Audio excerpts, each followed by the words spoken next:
他那个在美国，其实是因为美国校园有枪击案，常常嘛，校园有枪击案啊，他常常就是公共场所都有枪击案啊，所以他们就弄一个 Stop Bleeding 的急救包在每个 AED 的旁边。对，就是为了这个，然后他就对，他就教小朋友啊，真的是教小朋友，可能就是大概国小吧，国中就会使用这种止血带，然后或只用止血纱，类似这些东西。然后我们最近是台湾这1-2年在做了嘛，对 AID 希望台湾对，但是我们现在是还没有在 AED 旁边放这个止血包。可是它是全民是随便每天都教吗？就是还是它有计划教？以学校为单位教对吗？是吗？还是你有兴趣有感觉？哦，应该说民众的教育的版本会比较简单啦，比较不会像军人那么复杂，或者是警察、消防那么复杂。民众就会比较简单。对，因为以前就是只有我们讲专业的，就 informant 可能就是警消医护才会有。可是现在如果有全民止血，就代表说每个人都要合作。其实现在对，因为这个其实我在美国，他们这个只是个概念，他们就止血就是个概念，就像 CPR 嘛，大家都是需要知道的一个概念跟一个技术。对啊，我们台湾这2年呢，我记得是消防署的案子，他特别教止血，还是说他现在是消防署在做，他在各个消防局做，那以后可能就会扩大到学校啊、民众啊。所以我们算是最尖端的，因为现在上海都没有，对，没错。而且现在台湾2个比较大的厂商也没有真的用扳手。没有，我们现在有在训练的就军人啊，这1-2年是消防在做，那警察是我在做。那警察最近，因为警察量体太大了，所以消防也在帮忙警察在做这件事情。然后我最近是。我就是像跟你讲的，我自己开课啊，没有收费啊，然后来教止血训练啊。啊，我觉得当然这个没有，这个一定要有，我觉得啦，这只要长期要做，一定要有经费的支持，不然不可能啊，烧也烧光了，对，而且对啊，而且我觉得是教官量体不够大。教官很慢慢的，因为毕竟教官量体不够大，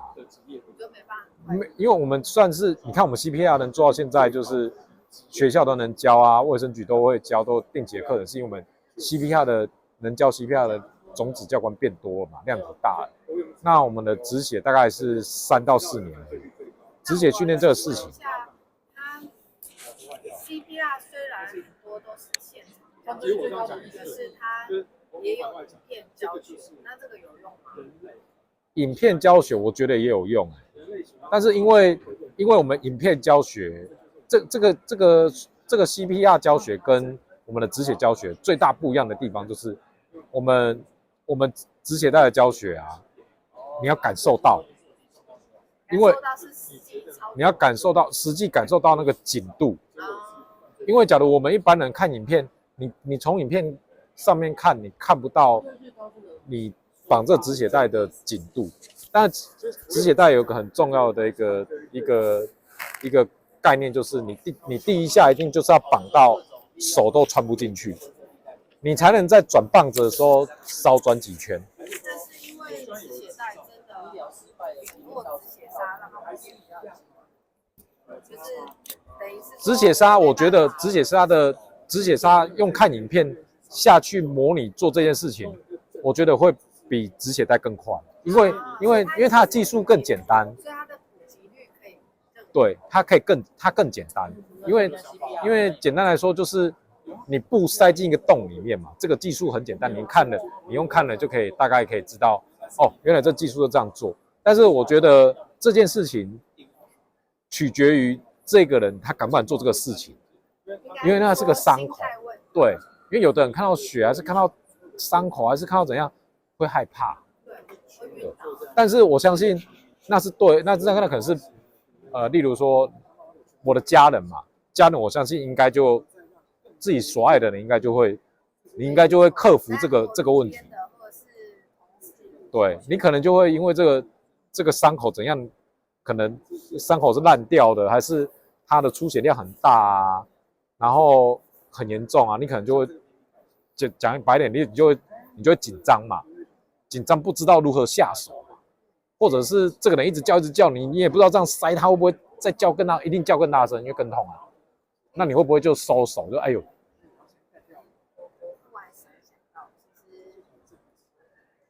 工地里面它都规定要有进入到这方面，就是建筑的。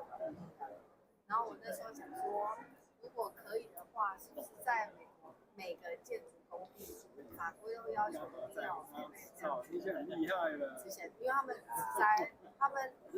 跟公安要访的人，其实有都很非常的严肃，就是非常的严重这样子。对。因为我觉得在工地或者是在工厂啊，他遇到的像那种一些建筑工地什么的，那个截肢的机会更大啊，对，真的啊，或者是车祸现场都大失血，机会都很难预测它在哪里。可是如果像你刚才讲工厂，尤其是流水线的工厂，或者是工地，因为他们到处都是钢筋，对，所以基本上我觉得它搞不好就可以像工地里面的安全的那个安全帽跟安全服的规定一定要佩戴才能进去，所以我们可以要求这样的工地一定要有才能进去。我觉得这是一个不错的方向。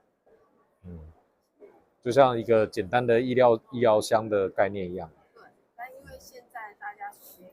就是一般的纱布，所以对，都是一般的纱布。对，血都流干，所以还不错。好哦。把一般纱布能够替换的，那就源源不绝的需求。就是我那时候想要法，因为苏完的夫家他们是健身房。